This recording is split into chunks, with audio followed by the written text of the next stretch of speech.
populosa República Báltica, a Lituânia é um país com uma pequena costa arenosa de aproximadamente 100 km.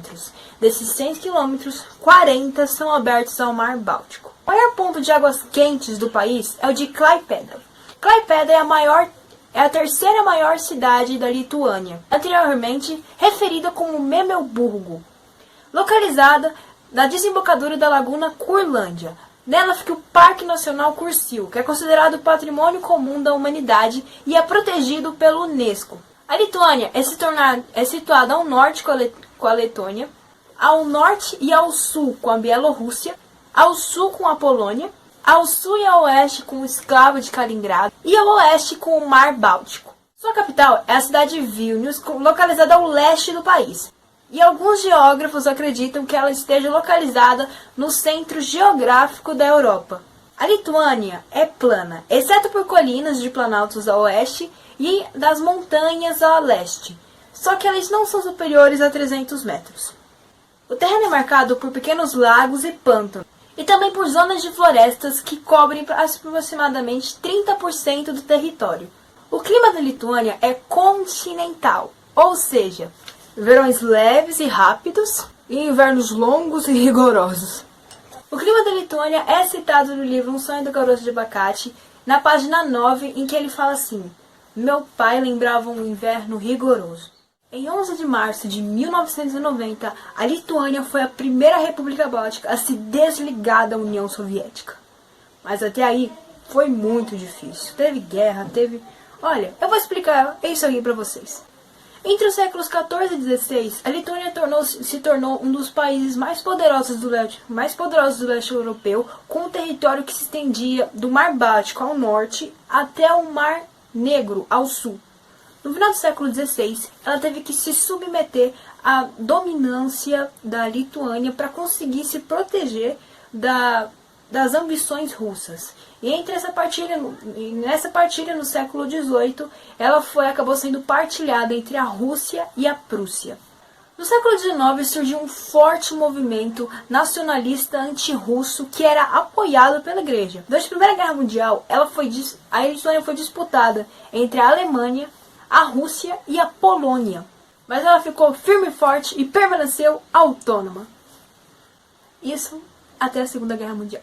No dia 1 de setembro de 1939, ela foi novamente invadida por russos e alemães e assim sendo anexada à União Soviética. No ano seguinte, ela foi ocupada pela Alemanha nazista, que matou mais de 210 mil pessoas. Dessas 210 mil, 164 mil eram judeus. E os judeus viviam ali numa situação muito precária. Geralmente eles tinham muito frio ou eles eram exterminados em campos de concentração. Não tinham o que comer direito, então geralmente se resumia a umas 3 ou poucas refeições. E geralmente eram batatas podres. Batatas, na maioria delas podres, né? Porque tudo era muito caro. Também é dito no livro na página 10. É dito assim, página 12. Em agosto de 1939, um mês depois, começava a Segunda Guerra Mundial. Tanto os familiares de meu pai como os de minha mãe morreram em campos de concentração.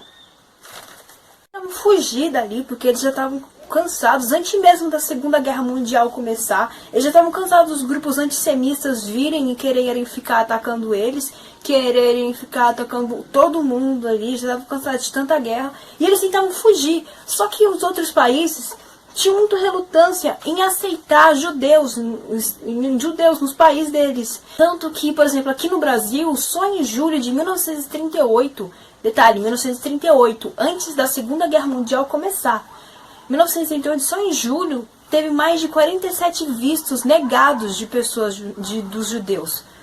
Isso é relatado na página 10, em um trecho que ele fala assim: emigrar foi bem mais difícil do que imaginavam. Os países relutavam muito em receber judeus. E a partir daí, meus amigos, só ladeira abaixo. Nada melhorou. Em 1944, ela foi retomada pela URSS, ou seja, pela União Soviética. Foi aí que em 1980 os grupos começaram a querer reagir. E aí em 1988 retomou um grupo muito forte. Basicamente, eles queriam dizer: o país é nosso, a cultura é nossa, a língua é nossa. Sai Rússia. Eles queriam conquistar a independência e eles estavam muito forçados a isso. E eles davam tanto medo, eles eram tão determinados, e eles pressionaram tanto o Partido Comunista da Lituânia que o partido acabou tendo que aderir a esse movimento, o Petrioska e o Klandstad, para o partido, para a república, e eles acabaram acelerando as reformas e aceitando com que representantes desses grupos pudessem se candidatar no partido em 1989. O Sajuds conquistou 36 cadeiras contra 6 do Partido Comunista. E isso foi uma grande preparação para a independência. A partir daí, só vem coisa boa. O parlamento aprovou a lei da cidadania, oficializou a língua e ainda começou os primeiros passos para a privatização da agricultura. Nas eleições de fevereiro e março de 1990, o Sajuds obteve 95 cadeiras das 141 do parlamento e conseguiram eleger Vytautas Landsbergis para a presidência. No dia 10 de março de 1990, o Soviético Lituânia assumiu a posição de Conselho Superior do país, o que na prática representava o fim da República Soviética da Lituânia. Foi aquele todo movimento, com aquela pressa. Aí eles adaptaram a Constituição que eles tinham feito no ano anterior e assim ela foi aprovada. No dia seguinte, para você ver como eles tinham pressa em se livrar da União Soviética, não queria mais. Claro que a URSS exigiu, sem sucesso, que eles tirassem a Constituição. Eles queriam mandar de novo. E aí eles começaram a querer pressionar eles, começaram a querer fazer bloqueio econômico, mas eles tentaram fazer frustradas tentativas de golpes por militares pró-soviéticos. Aí a independência finalmente foi reconhecida em agosto de 1981, quando Boris Yeltsin assumiu o poder. Pra você ver como todo um país, mesmo pequeno, tem uma história grande.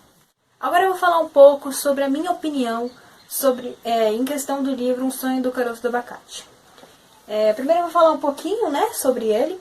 Então, o livro fala sobre um casal judeu que vem para o Brasil durante a Segunda Guerra Mundial, um mês antes da Segunda Guerra Mundial começar.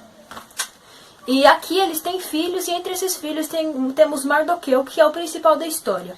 O Mardoqueu, ele é judeu, e ele vai para uma escola católica, porque já que ele estava tendo notas ruins na escola antiga que ele estava, na escola judaica. Só que lá ele sofre muito bullying pelo fato dele não ter a mesma religião que os outros alunos.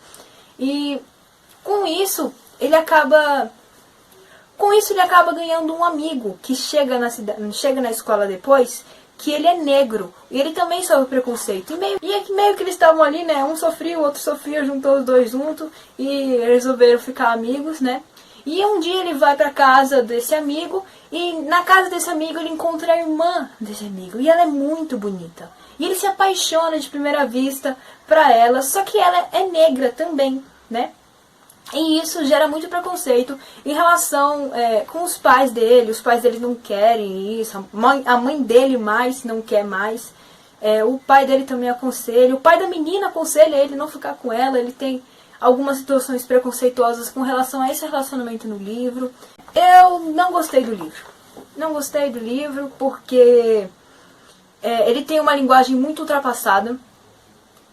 Por exemplo, ele usa o termo mulata quando vai se referir a ela. Mulata, acho que é pra ela, não lembro muito bem se é pra ela ou se é pra o menino, Mas ele usa o termo mulata. Mulata, gente, mulato, se deriva de mula, ou seja, não é mais usado hoje em dia. Tem bastante palavrão, tem bastante cena, assim, que ele se refere ao sexo, E não tem problema falar de sexo hoje em dia, só que aqui é falado de uma forma muito vulgar, uma forma muito pobre, que não tem nada a ver com a questão. Na gramática não é nada boa, por causa que eu não sei o que o autor fez, porque não dá pra diferenciar as falas dos personagens. Por exemplo, geralmente quando a gente vai fazer uma fala, tem muitos escritores que preferem usar as aspas E eu, por exemplo, eu gosto mais de usar o travessão, que eu acho que fica num campo visual mais amplo, né, mais limpo. Mas tem muitos artistas escritores que gostam de escrever com aspas, e tudo bem, que dá pra gente reconhecer. Ele não, ele faz uma coisa muito misturada ali com o texto, a gente fica confuso de ler. Só depois a gente vai perceber que era uma fala de um outro personagem. E tem alguns erros gramaticais também. Tem muito palavrão, do nada só. Um palavrão, por exemplo, uma boa parte do livro tá sem palavrão. Aí do nada ele começa a falar muito palavrão. Não faz sentido pra mim, não faz. Tem a parte que ele quer falar sobre intolerância religiosa, né? E ele mostra muitas situações em que o menino sofre preconceito. Só que, no entanto, ele acaba que não fala muito sobre o judaísmo de uma forma que a gente consiga absorver isso. Né? A gente não consegue entender direito o que é o judaísmo ali, que é o que está sendo tratado no livro, ou qual é a diferença entre as duas religiões. O livro até que poderia ter uma dinâmica boa aqui, que fala sobre racismo, intolerância religiosa, relacionamento. Só que acaba que fala tanta coisa boba aqui, foge tanto do assunto, que eu me senti muito desconfortável lendo ele. Então não tem tipo uma história muito bem elaborada atrás disso. Talvez ele não quisesse fazer muito o romance dele muito aflorado, mas podia ter sido uma história bem melhor desenvolvida, por causa que ele sempre fala assim, eu acho que isso e isso, e disse isso ali. Ele não tem uma conversa constante entre os personagens. Eu me senti subestimada, porque a forma que o Mardoqueu, né, ele fala na primeira pessoa. E ele é jovem, né? Provavelmente a minha idade, mais ou menos, ou a idade dos meus colegas. Ele tá me representando. Então a forma que ele fala é o que as pessoas vão falar, achar que eu falo. Então o livro é muito ultrapassado, porque hoje em dia as pessoas precisam entender que os jovens de hoje em dia são muito inteligentes. Nós lemos muito. Eu não vou ler mulata e achar normal. Eu não vou ler uma cena de sexo do que aparece do nada no livro, que tá falando sobre algo muito importante na sociedade, e vou achar normal. Então eu tô aqui para falar que eu acho que precisamos de livros mais atualizados, porque tem tantas escritores e escritoras boas, um conteúdo amplo sobre esses assuntos, como intolerância religiosa, racismo, como a Jamila Ribeiro, Conceição Evaristo, Grada Quilomba, Carolina Maria de Jesus. Estão muitas, e eu exalço essas porque são mulheres, sabe? Escritoras mulheres na literatura. Pode ter muitas pessoas que discordam de mim, pode ter muitas pessoas que leram o livro e gostaram. Eu me senti desconfortável com a leitura porque eu não gosto desse tipo de leitura. Eu acho que o autor fugiu muito do contexto. Um livro que fala tanto sobre preconceitos ainda tem uma linguagem ultrapassada, preconceituosa. Mas se você quiser ler, a vida é sua, você que sabe, tá? Moacir Saliar, o nome do homem que escreveu. Eu gostei muito de estudar sobre a Lituânia, eu nunca tinha ouvido falar sobre esse país. Foi legal eu descobrir coisas novas com ele, né? Eu gostei bastante. Eu gostei muito de pesquisar sobre a Lituânia, que é um país pequeno, né? Só que ele é um país muito interessante. Então eu gostei bastante, eu espero que vocês também tenham gostado de pesquisar um pouco sobre isso comigo. E agora a gente vai acabar com o hino nacional da Lituânia, tá? Um beijo, tchau, se inscrevam e até a próxima.